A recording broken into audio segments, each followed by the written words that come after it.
여러분 안녕히 주무셨습니까? 참 좋은 아침입니다. 우리 2016년 4월 8일 금요일 말씀으로 드리는 오늘의 번제 함께 합니다. 사무엘상 16장 14절부터 23절까지 같이 보겠습니다. 같이 읽습니다. 시작. 여호와의 영이 사울에게서 떠나고 여호와께서 부리시는 악령이 그를 번뇌하게 한지라.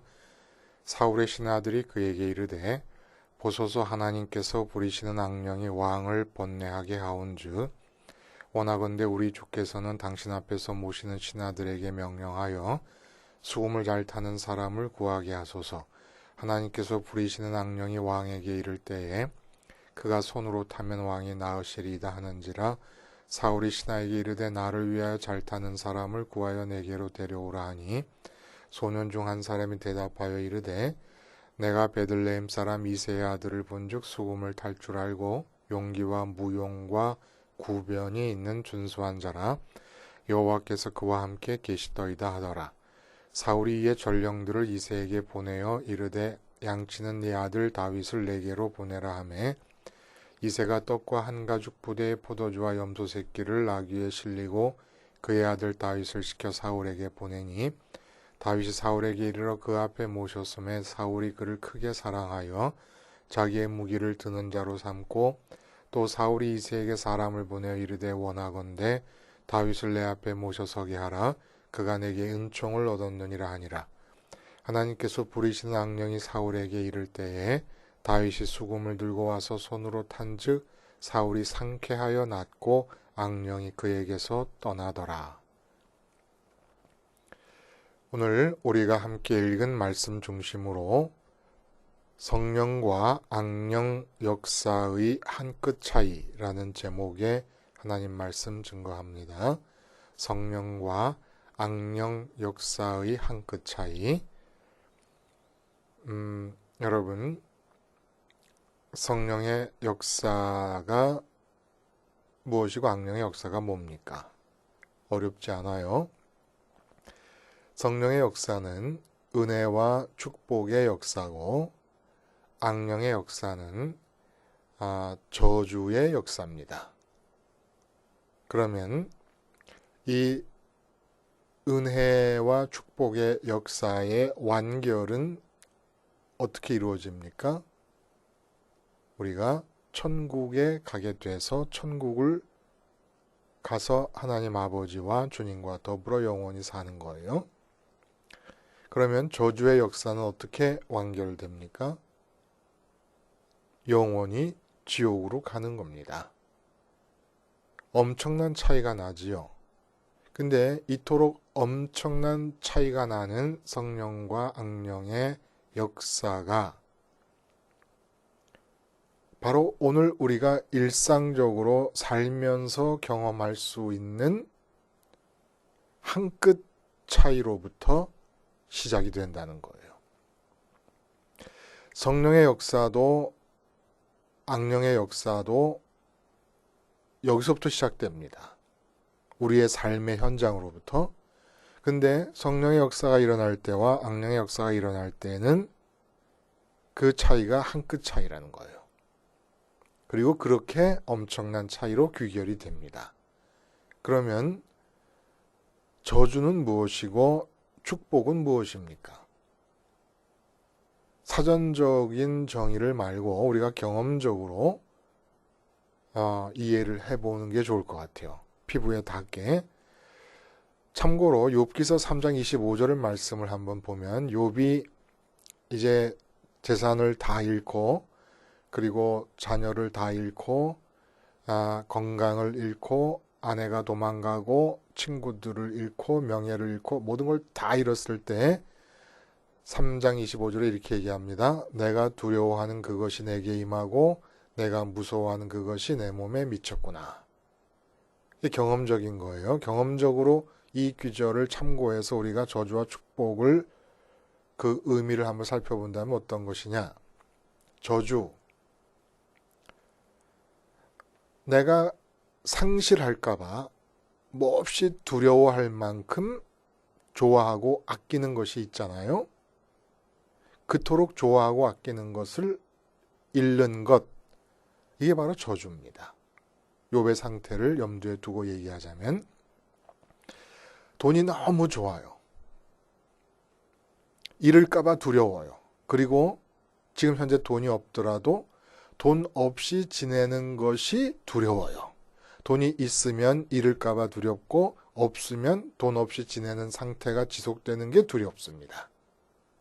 이 사람에게 저주는 뭐예요? 돈이 영원히 사라지는 것이고 돈을 벌 가능성도 없어지는 것, 이게 바로 저주입니다. 건강이라든지 가족이라든지 뭐 내 직장이라든지 다 마찬가지지요. 또 나라라든지, 나라가 얼마나 소중합니까? 나라 없이 가정이 존속되기가 어려우니까. 근데 나라가 망한다, 이 저주입니다. 이게 다 저주예요. 그럼 축복은 뭡니까? 거꾸로 얘기하면 돼요. 경험적인 차원에서 말하자면 내 마음에 그것을 잃으면 두렵게 여겨질 만큼 좋게 생각되는 것이 내게 주어지고 이루어지는 것, 이게 축복입니다. 이게 이제 경험적으로 생각하는 저주와 축복이에요. 그러면 여기서 질문을 하나 해볼 수 있습니다. 초대교회에서 비일비재하게 일어난 일 중에 하나가 순교 아닙니까? 순교? 순교하게 되면 재산을 잃는 것은 물론이고 가족을 잃는 것도 물론이고 건강 같은 거 비교도 안 될 정도의 상실이 일어나는 것이고 직장이고 뭐고 다 잃어요. 목숨을 잃으니까. 그러면 순교가 저주입니까? 저주가 아닙니까? 왜 저주가 아니에요?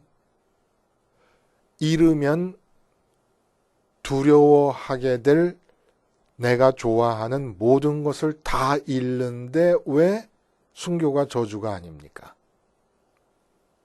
순교는 믿지 않는 사람들의 눈에는 저주로 보여요. 왜냐하면 그들에게 좋게 여겨지는 잃으면 두려울 것들을 다 잃는 모습을 보는 거니까 그건 저주로 여겨질 수밖에 없지만 순교하는 당사자 기독교인 중에 순교를 저주로 생각하는 사람은 아무도 없습니다. 그리고 또 우리는 순교는 안 하고 있지만 그 선진들의 순교를 저주로 생각하지 않아요. 왜 그렇습니까? 목숨을 잃는데도, 가족을 잃는데도, 재산을 다 잃어버려도 순교하는 사람들의 마음속에는 상실감이 없기 때문에 저주가 아닙니다. 상실감이 없다는 것은 그들이 잃을까 봐 두려워한 것이 목숨이 아니라는 거예요. 그들이 잃을까 봐 두려워한 게 돈이 아니라는 겁니다. 그들이 잃을까 봐 두려워한 게 가족이 아니라는 거예요. 그들이 잃을까 봐 두려워한 것은 하늘에 계신 하나님이었습니다. 그러므로 목숨을 죽이고 가족과의 이별을 초래하게 하고 모든 재산이 사라져버리게 되는 순교를 맞이하게 돼도 그들은 상실감을 갖지 않았습니다. 그러니까 그들에게는 이게 저주가 아니에요. 왜냐하면 저주가 뭐예요? 내가 잃어버리면 두려울 것들이 없어지는 게 저주고, 축복이 뭡니까? 내가 잃어버리면 두려워할 정도로 좋아하는 것이 내게 주어지는 게 축복이니까 하나님이 그렇게 잃어버리면 두려워할 정도로 좋은 사람들에게 있어서 육체를 벗어버리는 죽음이라는 것은 그렇게 좋은 하나님께로 지금 가는 것이기 때문에 축복이죠. 그래서 축복입니다. 이 축복을 어떻게 주님께서는 실제로 제자들에게 보여주셨냐면 그게 바로 변화산의 경험이에요. 변화산의 경험을 아무리 생각해도 참 신묘막측한 것이 뭐냐면, 보세요. 베드로가 예수께 고하되 라삐여 우리가 여기 있는 것이 좋사오니 우리가 초막셋을 짓되 하나는 주를 하나는 모세를 하나는 엘리야를 위하사이다 하니 하고 나서 뭐라 그러냐면 이는 그들이 몹시 무서워함으로 그가 무슨 말을 할지 알지 못함이더라. 여기가 조사온이라고 하는 황홀경에 들어간 듯한 고백과 그들이 몹시 무서워함으로라고 하는 단어가 병존하고 있습니다. 조음과 몹시 무서워함의 병존. 뜻하는 바가 뭡니까? 하늘나라를 한번 보여주잖아요? 그러면 무서워하지 않을 사람이 없다는 거예요. 왜 무서워합니까?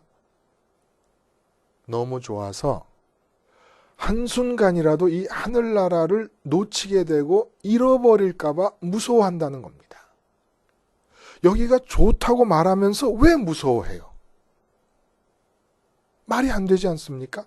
근데 여기가 이 지상에서 산 아래에서 이루고 싶었던 많은 기가 막히게 좋게 여겨졌던 꿈과 이상이 있었어요. 예수님을 통해서 이루려고 하는 그 모든 것들을 다 망각해버리면서 여기가 좋다고 하는데 어느 정도로 좋으냐면 한순간이라도 이 상황을 지나가는 것이 두렵고 놓쳐지는 것이 두렵고 상실되는 게 두려워서 무섭다는 겁니다. 천국이 그런 거라는 거예요. 그래서 그 천국이 좋은 마음으로 살게끔 해주는 것이 성령의 역사라는 겁니다. 이 땅에서부터 시작이 된다는 거예요. 그럼 지옥은 뭐예요? 악령의 역사의 완결편인 지옥의 삶. 지옥의 삶은 그 부자와 거지 나사로 이야기를 통해서 우리가 살펴보면 어떤 특징을 갖냐면 부자가 지옥으로 가서 천국의 아브라함의 품에 안겨있는 거지 나사로를 봅니다. 그래서 그걸로 가고 싶어 해도 가지를 못해요. 또 천국에서 이쪽으로 올 수도 없어요. 그러니까 이제는 세상으로 보내달라고 얘기를 합니다. 근데 그것도 안 된다 그래요. 세상에 보내서 형제들에게 말하겠다는 거예요. 나처럼 돈 좋아하지 말고 살라고 말하겠다는 겁니다. 그것도 안 되는 거예요. 그러니까 지옥의 특징은 뭐냐면 육체를 벗어버리자마자 나타나는 놀라운 변화 중에 하나는 지옥으로 가든 천국으로 가든 놀라운 변화 중에 하나는 하늘 보좌에 앉아 계신 하나님 아버지와 그 우편에 계신 주님을 바라보게 됩니다. 한마디로 육체를 벗고 지옥에 들어가면 지옥에 있는 모든 사람들이 천국을 볼 수 있게 되는 거예요. 그러나 갈 수 없게 됩니다. 이게 저주의 완성이라는 겁니다. 베드로와 야고보와 요한이 변화산에서 경험했던 것 같은 것이 하늘나라예요. 너무 무서워. 왜 무섭냐? 놓칠까봐. 근데 이거는 육체를 입고 있는 중이니까 놓칠까봐 두렵지. 육체를 벗어서 천국에 올라가고 나면은, 부활해서 천국에 올라가고 나면은 놓칠 염려가 없지요. 그곳에서는. 그러나 육체를 입고 있는 상황에서는 천국이 없어질까봐 무서워할 정도로 천국이 좋은 것입니다. 근데 그렇게 좋은 천국을 보면서 나는 못 가요. 지옥에 따로 불이 있어서 괴로운 게 아니라 이게 내 속에 불을 일으키는 겁니다. 하나님이 변화산에서 경험처럼 그렇게 무섭도록 좋은 분이에요. 근데 그곳으로 갈 수가 없습니다. 또 하나는 부자가 이 땅을 생각하잖아요. 그 땅으로부터 왔으니까. 지옥이 어떤 곳이냐면 육체를 벗자마자 이 땅에서 좋게 여겨졌던 모든 것들이 다 물거품이요 안개라고 하는 걸 느끼게 됩니다. 평생 마음을 쏟으면서 돈을 모았는데 그 돈이라는 게 육체를 벗고 나서 지옥에서 보니까 아무것도 아니었다는 걸 알게 됩니다. 그러니까 더 열불이 나는 거예요. 그래서 지옥은 불에 의해서 괴롭힘을 당하는 너무너무 무섭도록 좋은 하나님을 보면서도 못 가니까 열불이 나고 내가 평생 진땀을 흘리면서 모으겠다고 애썼고 얻겠다고 애썼던 모든 이 세상의 가치들이 물거품이고 안개와 같은 것들이고 헛된 것들이고 나만 더럽혀졌다고 하는 것에 또 열불이 나서 더블 불로 더블 파이어로 데쳐지는 곳이 바로 지옥이라는 겁니다.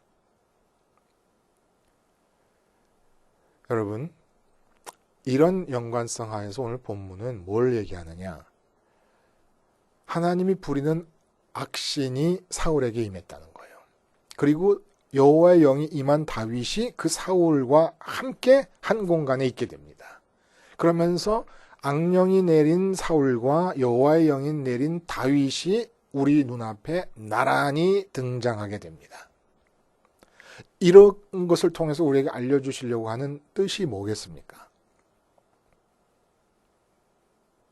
여기에 악령의 역사와 성령의 역사에 대한 분명한 구분과 확증을 갖고 신앙생활을 하라고 하는 하나님의 요청이 들어있다는 거예요. 근데 그 악령의 역사와 성령의 역사를 구분하기가 분명한데, 차이가 분명한데 구분하기가 쉽지 않아요. 아주 일상적으로 일어나는 차이이기 때문에. 그러니까 뭐냐? 악령이 사울에게 내려서 사울에게 나타난 일이 뭐 대단하게 무슨 막 괴상한 짓을 하는 줄 알았더니 그런 게 아니라 번뇌케 하다 이렇게 얘기합니다. 본문에 번뇌케 하다. 악령이 와서 나타난 게 번뇌케 한 거예요. 그리고 성령에 사로잡힌 다윗이 와서 수금을 탈 때 그 성령이 역사하는 영역 안으로 일시적으로 템퍼러리 일시적으로 잠깐 들어왔을 때 사울에게 나타나는 변화가 상쾌해지는 겁니다. 요 차이예요. 번뇌케 하는 것과 상쾌하게 되는 것. 이것이 뜻하는 바가 뭔가를 한번 들여다봐야 되겠다는 거예요. 그래서 우리가 성령의 역사와 악령의 역사를 구분할 수 있어야 되겠다는 겁니다. 왜냐하면 지금 악령이 역사하는 가운데 믿고 있다고 생각하는 경우가 너무나 많으니까. 번뇌하고 있으면서 하나님을 믿고 있다고 생각하고 성령이 내게 내주했다고 교리적으로 고백하는 경우가 얼마나 많습니까? 성령이 함께하고 있다 이렇게 생각. 번뇌하고 있는데. 자, 이 번뇌가 뭐냐?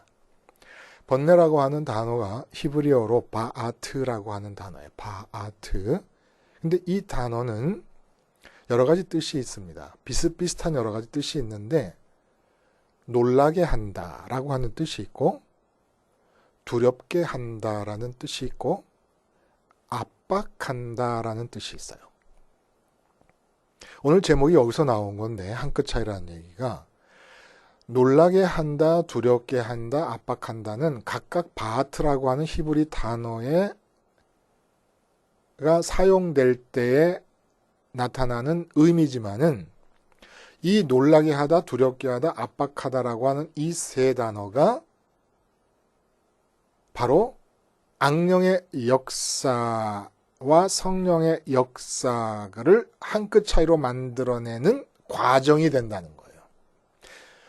놀라게 한다, 두렵게 한다, 압박한다라는 개별적인 의미가 사용되기도 하지만 바하트라고 하는 이 번뇌케 하다라고 하는 이 단어 속에 들어있는 세 가지 의미가 과정을 이룬다는 겁니다. 과정. 어떤 과정을 이루냐? 먼저 놀라게 해요. 자, 사울에게 구체적으로 사울에게 들어가서 적용해 보면 사울이 왜 놀랄까 생각해 보는 겁니다. 깊은 영적인 의미가 있다는 거예요. 하나님께서 두 번이나 왕 위로부터 사울의 집안이 끊길 것을 예언을 해 주셨습니다.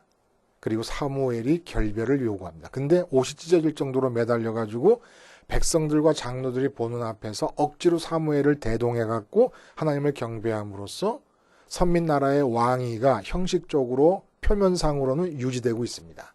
그러니까 왕위를 잃어버릴 위기에서 왕위를 지켜낸 거예요.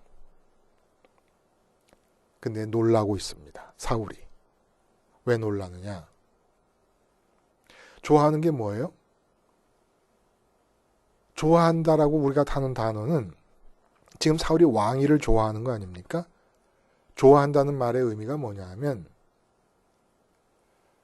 비어있는 내 마음이 그것만 있으면 채워질 거라고 믿어서 믿는 거. 이게 좋아하는 거예요. 그러니까 왕위를 사무엘의 옷을 찢으면서까지 매달려가지고 지켜냈습니다. 근데 놀라요. 왜 놀랍니까?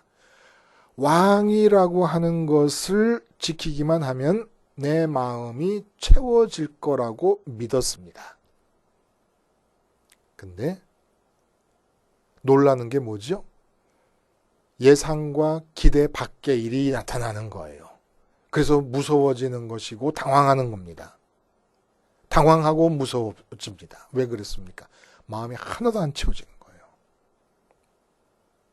하나도 안 채워지는 거예요. 돈을 많이 벌면 돈을 좋아했어요. 좋아한다는 게 뭐라고요? 내 마음이 채워질 거라고 믿는 게 좋아하는 거예요. 그래서 돈을 좋아했어요. 돈을 많이 벌었는데 깜짝 놀라는 겁니다. 기대 바뀐 거예요. 돈을 벌겠다고 목표를 세웠을 때 목표를 이루면 목표 성취의 기쁨으로, 목표는 하여간 무조건 목표의 내용이 뭐든지 간에 성취하면 기쁜 거 아닙니까? 그 기쁨이 잠깐 지나가요. 근데 하나도 채워지는 게 없어요. 그래서 놀라는 겁니다. 그 다음에 두렵게 된다는 게 뭐예요? 왜 두려워집니까? 보세요. 왕위만 있으면 내 마음이 채워질 거라고 믿었잖아요. 그래서 왕위를 붙잡고 있습니다. 왕위를 건져냈어요. 놓칠 위험에서 건져냈습니다. 지키고 있어요. 근데 마음이 하나도 안 채워져요. 놀랐어요. 그 다음에 단계가 두렵습니다.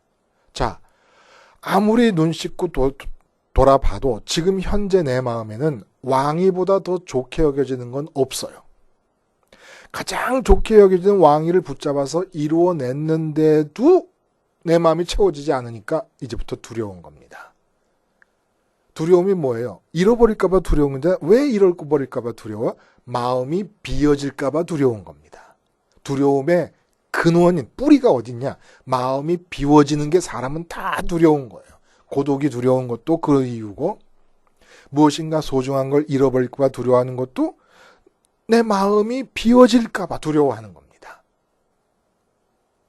두려운 거예요. 가장 좋다고 여겨지는 걸 쥐었는데도 마음이 안 차니까, 어이구, 그럼 이제부터 나는 뭘 찾아서 마음을 메꿔야 되지? 뭘로 마음을 채워야 되지? 왜냐하면 더 좋은 것이 안 보이니까. 그러면 이제 암흑만 보이는 거잖아요. 암흑. 그러니까 두렵죠. 깜깜한 겁니다. 채울 것이 아무것도 없는 거예요. 가장 좋게 여겼던 것을 붙잡았는데도 안 채워지는 것이 느껴질 때 깜깜한 거죠, 앞이. 두렵습니다. 여기까지는 사필귀정이에요. 사필귀정이라는 것은 성령의 역사가 일어날 때도 이 놀라게 되고 두려워하게 되는 두 과정이 동일하게 진행된다는 겁니다. 그리고 차이는 마지막에서 나타난다는 거예요. 마지막 차이가 어떻게 나타나냐면 악령의 역사는 압박합니다. 바트라는 단어가 놀라게 하다, 두렵게 하다, 압박하다라는 거라 그랬잖아요. 근데 놀라게 하고 두렵게 하게 되는 경우는 사필귀정으로 우리 마음이 비어진 상태, 하나님만으로 채워지도록 하나님 맞춤형, 하나님 사이즈로 맞춰서 만들어진 마음이기 때문에 뭘 채워도 늘 만족할 수가 없고 채워질 수가 없으니까 놀라게 되는 것과 두렵게 되는 것은 모든 인간에게 똑같은 과정인 거예요. 근데 우리가 이걸 정확하게 구분하지 못하는 이유는 내가 놀라고 있구나, 내가 두려워하고 있구나를 이걸 구분하지 못하고 있는 이유는 마지막 단계이기 때문에, 마지막 단계가 강하게 우리를 지배하기 때문이다. 압박한다. 압박하는 게 뭐예요? 보세요. 왕위가 좋아서 왕위를 가졌는데 채워지지 않아서 놀랐어요. 가장 좋다고 여겨지는 게 왕이었는데도 채워지지 않는다 그러면 난 이제 뭘로 채워야 되느냐고 앞이 깜깜하니까 두려운 거예요. 근데 이때 악령이 나타나가지고 압박을 가합니다. 이 압박을 가한다는 게 뭐예요? 보세요. 가졌는데 채워지지 않고 소용이 없다 그러면 버려야 되는 거 아니에요? 근데 그 왕 위에 마음을 더 밀어붙여버리는 겁니다. 그러니까 어떤 일이 벌어지냐면 왕위를 가진 것으로 만족이 안 되고 두려워지니까 이제는 피해망상이 생기는 거예요. 누가 내 왕위를 찬탈해 가려고 노리지 않을까? 왕위에 집착하고 왕위를 지키기 위해 안 해도 될 일들을 생각해내기 시작하고 왕위에 위협이 되는 사람들, 실제로 위협도 안 되는데도 본인 생각에 시기하고 질투하고 이게 다 번뇌로 나타나는 겁니다. 소용없는 것인데 압박을 가고 밀어붙임으로써 집착하게 만들어요. 특히 집착은 내가 붙잡는다기보다는 무엇에 대한 집착이, 이 세상 것 중에 집착이 일어나면 악령이 나를 밀어붙이고 있는 겁니다. 밀어붙이고 있다고 하는 증거가 밤에도 그 생각이 나고 길을 가면서도 그 생각이 나고 밥 먹으면서도 그 생각으로부터 벗어날 수가 없는 거예요. 이건 집착이라고 얘기하지만 내용적으로 보면 악령이 우리 마음을 밀어붙이고 있는 겁니다. 아무 소용도 없는 거예요. 아무 소용도 없어. 결코 만족이 어떤 것이 어떤 생각, 그것에 관한 어떤 생각과 소원이 이루어져도 만족이 이루어지지 않는데 한 단계 더 넘어가서 성취하고 나서 그때 안 이루어지면 또 더 강한 집착을 보이고 더 강하게 몰입하게 하면서 번뇌한다. 번뇌라는 말의 번자, 한자 본자, 불화자에 머리 혈자를 씁니다. 머리에 불이 붙은 거예요. 머리에 불이, 이 생각하느라고 이게 집착 아닙니까? 그때 집착이 어떻게 해요? 악령이 몰아붙여 압박을 가하는 겁니다. 소용없는 것임이 느껴지고 두려울 정도로 이게 아무것도 아니라는 게 느껴지는데 거기에 압박을 딱 붙여버리게 만듭니다. 그래서 하나님이 이렇게 하신 거예요. 악령을 보내셔서 어떻게 하시냐? 너 왕위가 그렇게 좋아? 나보다도 왕자리가 그렇게 좋고 왕자리가 백성들에게서 나온 것 같아가지고 백성들의 마음을 얻기 위해서 별짓을 다 하는구나. 그럼 내가 악령을 보내서 네 그렇게 좋아하는 왕위와 아주 찰싹 붙게 만들어줄게. 그게 압박감이요 번뇌입니다. 그러면 성령의 역사는 똑같은 과정을 거쳐요. 놀랍니다. 돈이 단 줄 알았는데 돈 벌었는데도 채워지지가 않아요. 깜짝 놀라요. 돈이 최고로 좋은 줄 알았는데도 안 채워지니까 이제 앞으로 뭘로 채워야 되나 하는 그 상황에 성령의 역사가 나타나면서 하늘의 하나님을 보여주십니다.